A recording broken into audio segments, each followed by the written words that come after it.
रमज़ानुल मुबारक का महीना शुरू हो चुका था तो मुन्ना टूनी चिड़िया से कहता है, मामा रमज़ान का महीना शुरू हो गया है, मामा मैं भी रोज़ा रखूँगा। जी मेरे प्यारे बेटे मुन्ने, रमज़ान का महीना शुरू हो चुका है, लेकिन मेरे मुन्ने, मेरे प्यारे बेटे, आप तो अभी बहुत छोटे हो और आप स्कूल भी जाते हो, आप कैसे रोज़ा रखोगे मेरे मुन्ने? मामा आप जानती हैं ना मैंने इस महीने का कितना इंतज़ार किया है। मामा मैं रोज़ा ज़रूर रखूँगा, आप मुझे रोज़ा रखने से मना ना करें। मैं पढ़ाई भी बहुत अच्छे से करूँगा। फिर क्या था, टूनी चिड़िया को मुन्ने की बात माननी ही पड़ी। टूनी चिड़िया मुन्ने से कहती है, ठीक है मुन्ना, मैं आपको सुबह रोज़ा ज़रूर रखवाऊंगी, आप बिल्कुल भी फिक्र मत करें। अगले रोज़ टूनी चिड़िया खुद भी रोज़ा रखती है और मुन्ने को भी रोज़ा रखवाती है।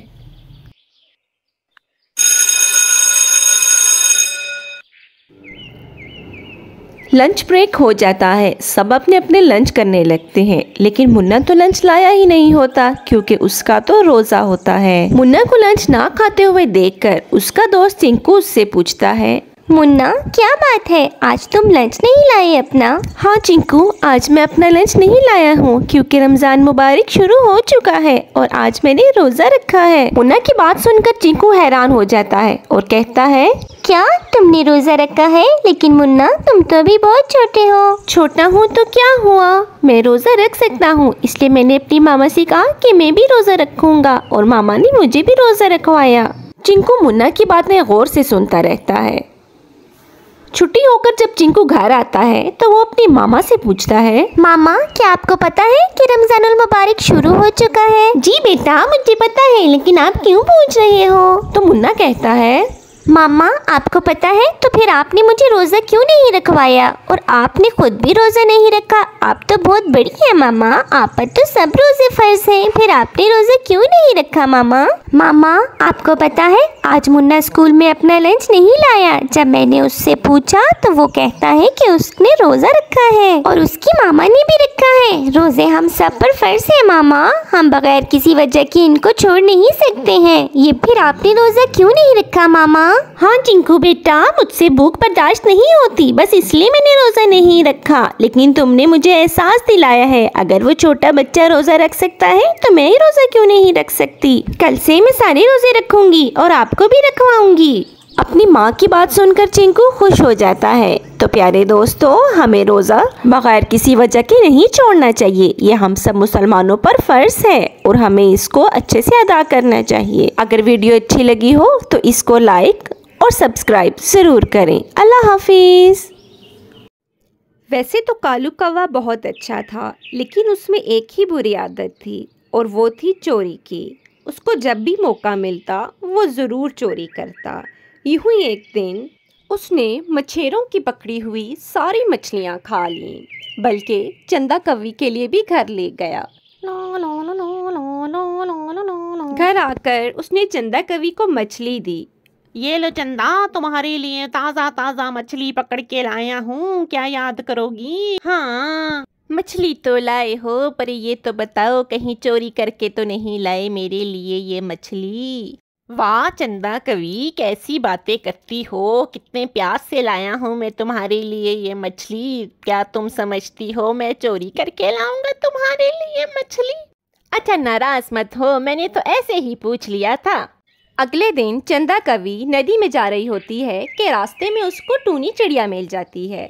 चंदा कवि, अच्छा हुआ तुम मुझे यहीं मिल गई। तुम्हें पता है कल तो कालू कौवे ने हद ही कर दी, कल मछेरों की सारी मछलियाँ खा गया और तुम्हारे लिए भी घर ले गया। सभी मछेरे उस कालू कौवे की शिकायत लगा रहे थे।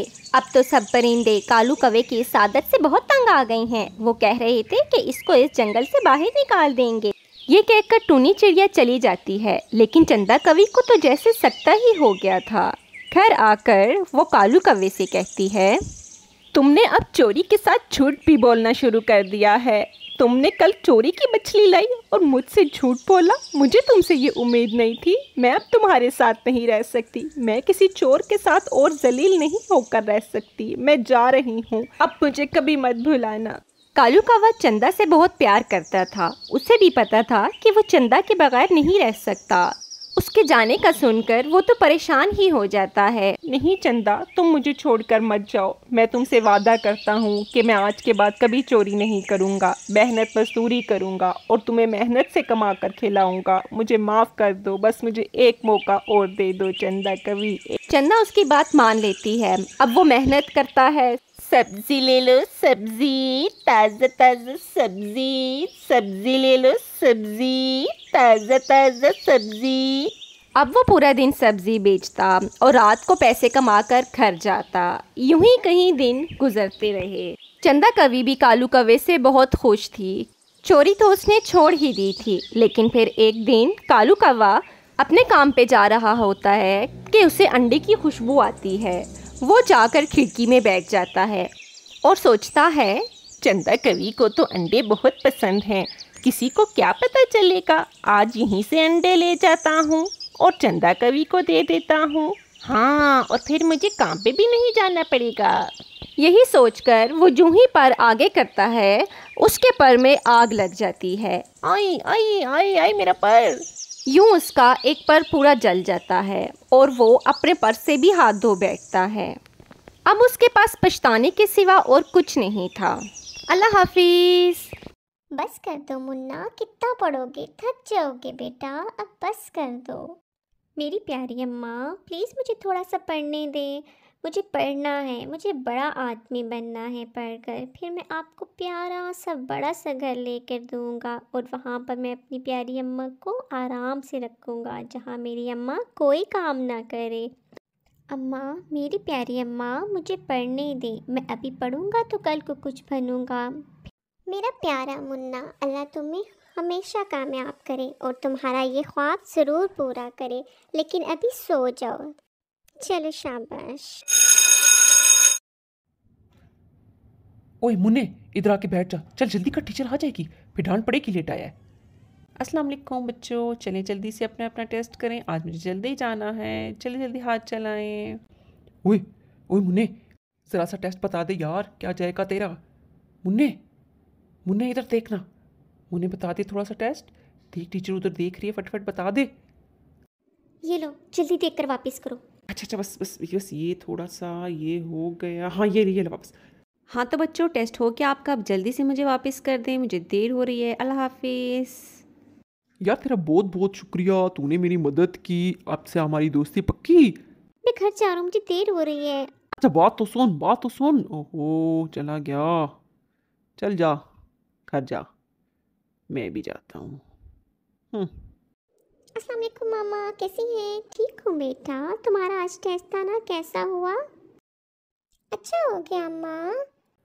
सलाम आंटी। चल मुन्ने, अभी तक क्यों यहीं खड़ा है, चला बाहर घूम कर आते हैं। नहीं, मुन्ना कहीं नहीं जाएगा, तुम जाओ यहाँ से और आइंदा पकाए जैसे अंदर मत आना। मुन्ने, ये यहाँ क्यों आया था? तुम्हारा दोस्त है क्या? नहीं अम्मा, मेरा दोस्त नहीं है, बस क्लास में भी ऐसे ही मुझसे बाबर फजूल बात कर रहा था, मेरा दोस्त नहीं है। मुन्ने, तुम इससे बात मत करना, ये बिल्कुल भी अच्छा लड़का नहीं है, कोई भी इसको पसंद नहीं करता। ओए मुन्ने, चल आजा बैठ जा, चक्कर लगा कर आते हैं। आजा, क्या सोच रहा है, आजा चल। हाँ। यूँ मुन्ने और शीदे की दोस्ती हो जाती है। फिर एक दिन टूनी चिड़िया पानी भर के ले जा रही होती है तो गोपी चिड़िया उसे कहती है, सुना है तुम्हारा बेटा आजकल शीदे के साथ बहुत फिरता है, देख लो कहीं कोई नुकसान ना पहुंच जाए तुम्हें। टूनी चिड़िया ये सुनकर बहुत परेशान हो जाती है। वो मुन्ने से शीदे के बारे में पूछती है। नहीं अम्मा, ऐसी कोई बात नहीं है, शीरा बहुत अच्छा है, सबने ऐसे ही उसको बदनाम कर रखा है। वो तो बहुत अच्छा है, मेरा ख्याल रखता है। मुन्ने, तुम नादान हो, तुम ना समझ हो, तुम्हें नहीं पता किसी का, तुम उससे दोस्ती छोड़ दो प्लीज़। मुन्ने, मेरी बात मानो। अम्मा प्लीज़ मुझे तंग ना करें, मैं थक गया हूँ आगे। एक तो आप लोग हर वक्त मेरे पीछे पड़े रहते हैं, मैं कोई बच्चा थोड़ी हूँ, अब मैं बड़ा हो गया हूँ, छोड़ दे मेरा पीछा, मैं अपना अच्छा बुरा समझ सकता हूँ, अब मुझे सोने दे, मैं जा रहा हूँ। मुन्ना का पढ़ाई से ध्यान भी हट गया और वो शीदे के साथ ही फिरता रहता। फिर एक दिन मुन्ने की टीचर ने टूनी चिड़िया को फ़ोन पर मुन्ने के बारे में बताया। आपका बेटा अब बिल्कुल भी पढ़ाई अच्छी तरह से नहीं करता। मुझे शक है कि वो क्लास में चीटिंग भी करता है। अगर किसी दिन वो पकड़ा गया तो हम उसको स्कूल से निकाल देंगे। ये आपके लिए वार्निंग है। आप अपने बेटे को समझा लें। उसकी दोस्ती भी गलत किस्म के लड़कों के साथ हो रही है। तो आप अपने बच्चे पर नज़र रखें। टीचर की बातें सुनकर टूनी चिड़िया परेशान हो जाती है और रोने लगती है। जब मुन्ना आता है तो वो टीचर के बारे में सब कुछ मुन्ने को बताती है। तो मुन्ना फिर से लड़ाई करने लगता है। अम्मा बस कर जाओ, मैं थक गया हूँ। इतना तो मैं पढ़ाई करता हूँ और तुम लोग मेरे से खुश भी नहीं होते। मैं अब स्कूल नहीं जाऊँगा, मुझे वो स्कूल अच्छा भी नहीं लगता। टूनी चिड़िया रोती है और मुन्ने को बहुत समझाती है, लेकिन उस पर अब कुछ भी असर नहीं होता, जैसे कि उसको कुछ समझ ही ना आ रहा हो।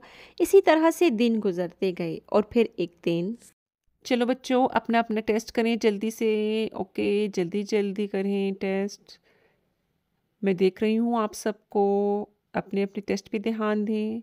ये क्या मैं देख रही हूँ? आप चीटिंग कर रहे हैं?